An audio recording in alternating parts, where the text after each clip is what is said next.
Thank you, Ms. Treasury Secretary.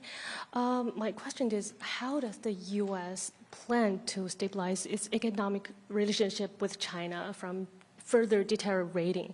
Have the two countries found a common ground? And in what specific areas that the two countries have agreed to enhance cooperation so as to address shared challenges faced not only by the two countries, but also the global community? Thank you. Sorry, was the first question, I didn't quite catch that. Was that about... How does the U.S. plan to stabilize its economic relationship with China from further deteriorating? Well, we plan to stabilize our relationship by first understanding what each other's objectives and tools are for achieving those objectives. I think the Chinese feel that actions the United States has taken in some cases were surprises to the government and also to Chinese businesses. And the United States, I think, feels the same way, and American firms feel the same way about China's actions.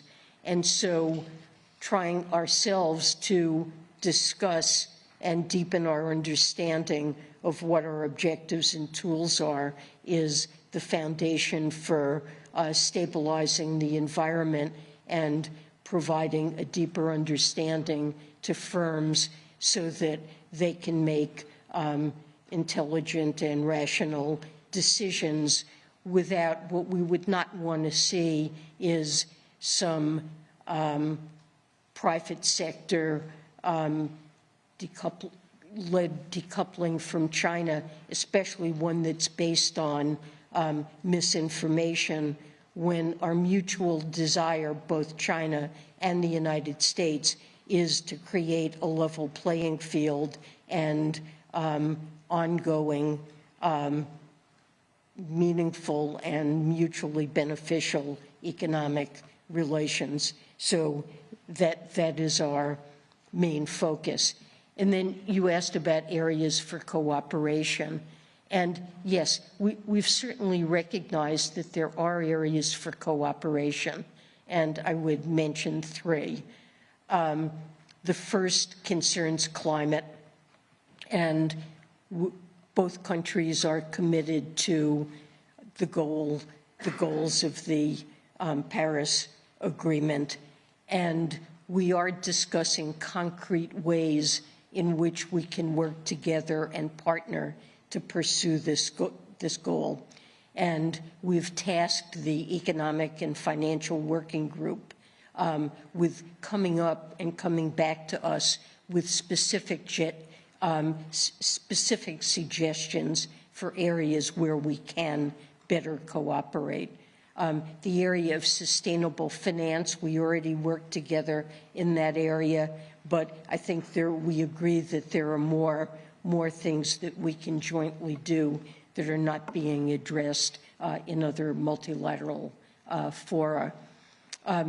Debt is another area. I've talked about regularly mitigating the debt problems of low-income countries with debt distress is an important objective, not just for the United States, but for the G20, the IMF, for the globe.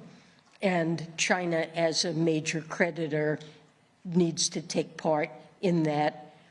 The process has been moving too slowly, but we have agreed to cooperate in trying to speed it up. I've been pleased to see the progress was made with Zambia.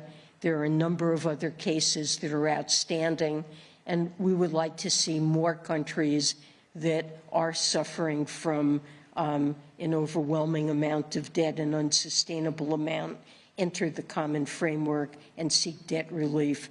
And we've agreed to work closely on that. That's a second area. And the third area concerns the multilateral institutions themselves. I mentioned in my opening remarks the IMF quoted decision.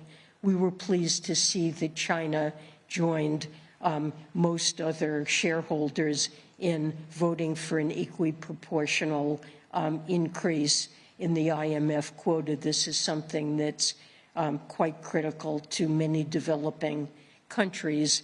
And of course, China is concerned about their own voting share. And I think it's fair to say that as a result of the discussions that we've been having with our Chinese counterparts, that we better understand their concern, and we've agreed in the next quota increase, what we need to see is a new formula to govern voting shares, and we've agreed to work together with China to try to accomplish that. But more broadly, we want to see the multilateral development banks, starting with the World Bank, evolve to take on a range of global challenges, particularly pandemics, climate change, and the impact of conflict and fragility. These are developments that have global spillovers. We want to encourage countries to borrow to address these issues. We want to provide more resources, make sure that the World Bank is better resourced to address these issues. And I've set out in previous speeches and comments an entire evolution agenda that we would like to see the MDBs take on. And I think we have agreed with China that we can work together constructively on this. There's plenty of work yet to be done, and this is something that is not only in both of our interests, but also in the interest of the globe. Let's do Ryan McMurrow, Financial Times. Hi, thank you for taking the time to speak with us. China is currently holding up approval of U.S. chip group Broadcom's $70 billion acquisition of VMware. Did China's stance on the deal come up during your meetings with the Vice Premier, and did you get any sense if Chinese officials would eventually approve the deal? And then one more question about following the ICBC hack yesterday. Was there any broader fallout for Treasury market functioning, and is the Treasury planning to take any steps to tighten up cyber standards? So the particular deal that you mentioned was not a subject of discussion in our meetings. And on the ICBC ransomware issue, that's something we became aware of when we reached San Francisco.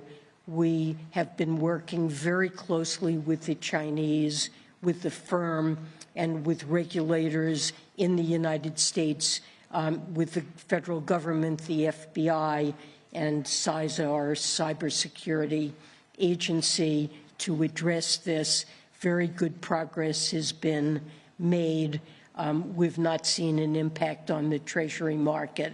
And this is something that I discussed with the Vice Premier.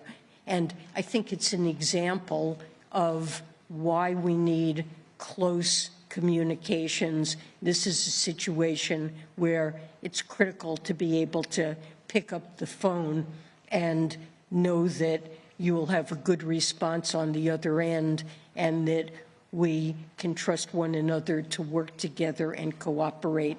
And we have given Treasury and the United States as much assistance as we possibly can to the firm in dealing with this issue. This will be the last question. Michael Lickey, AP. Thanks. Can you elaborate on the conversations you had specifically about the rising U.S. deficits and what kind of concerns China has as a major U.S. debt holder about it?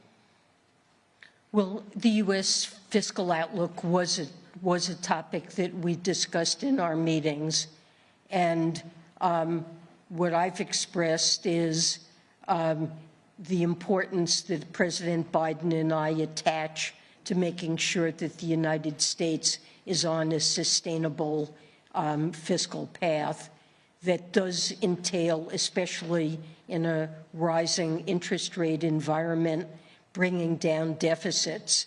And I pointed out that we had just reached an agreement when we raised the debt ceiling for $1 trillion of deficit reduction over 10 years.